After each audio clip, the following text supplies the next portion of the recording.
November 23, 2002, Dubrovka Theater in Moscow.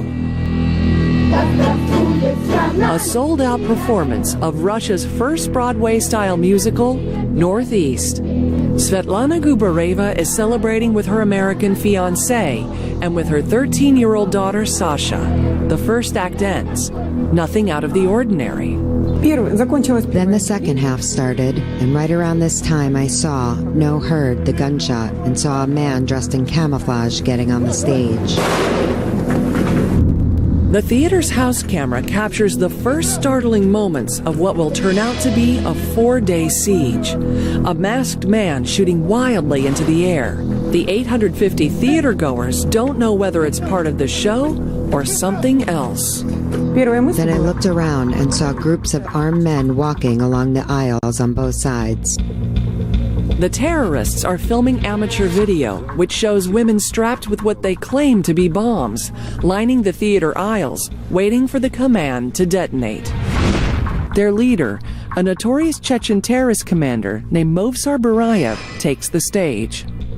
Barayev behaved like a conqueror and announced from the stage that this was a siege, and they demanded the war in Chechnya to come to an end. At the time, Chechnya is fighting its second civil war to gain independence from Russia. The terrorists are demanding that the Russian government end its occupation of their homeland.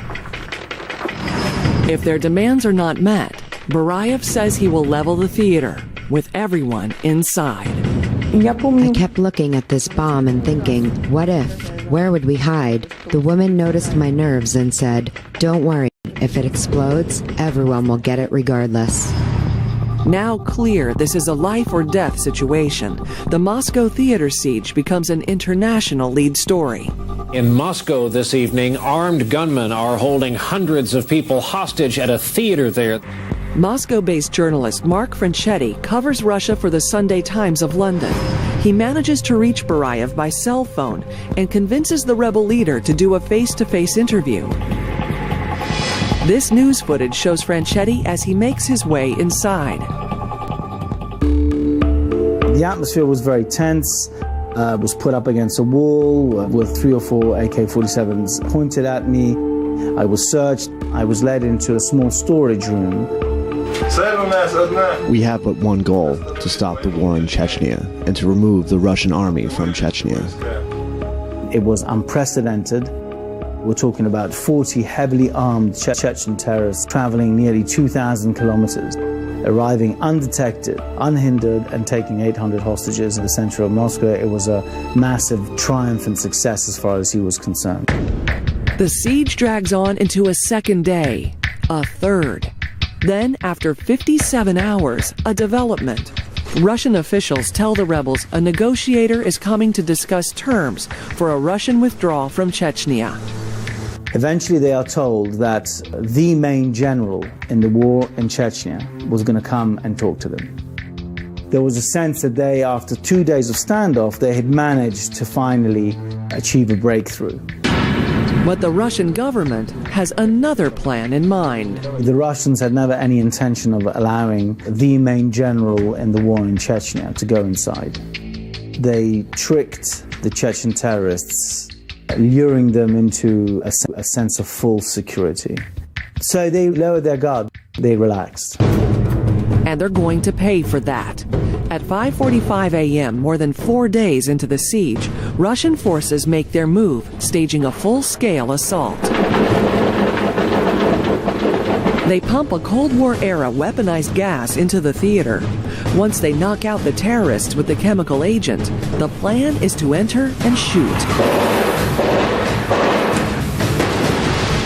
It's a decision the Russian government will come to regret. What happened next was utter chaos. The government gave no warning whatsoever to the emergency services. Emergency service workers are grossly unprepared for the hundreds of unconscious theater goers. Many of the victims die outside the theater. There was this panic, we've got to get them out, we've got to get them out, and they were just dumping them outside, and people were literally suffocating to death outside. There weren't enough doctors there who were actually checking. Right, this person is out. Is he breathing? And if he's not breathing, resuscitate him. Put him in a recovery position. That was the issue. I have absolutely no doubts in my mind whatsoever that more people could have been saved. In the panic, Svetlana and her 13-year-old daughter Sasha are separated. Their story ends tragically. Neither Svetlana's American fiancé nor her daughter survive. Sasha ended up on the very bottom of the pile. She was crushed. No chance at surviving with such a rescue. Svetlana's life is blighted forever. You know, she lost her only daughter. I'm still coming to terms with it, living with it. I'm trying to survive somehow.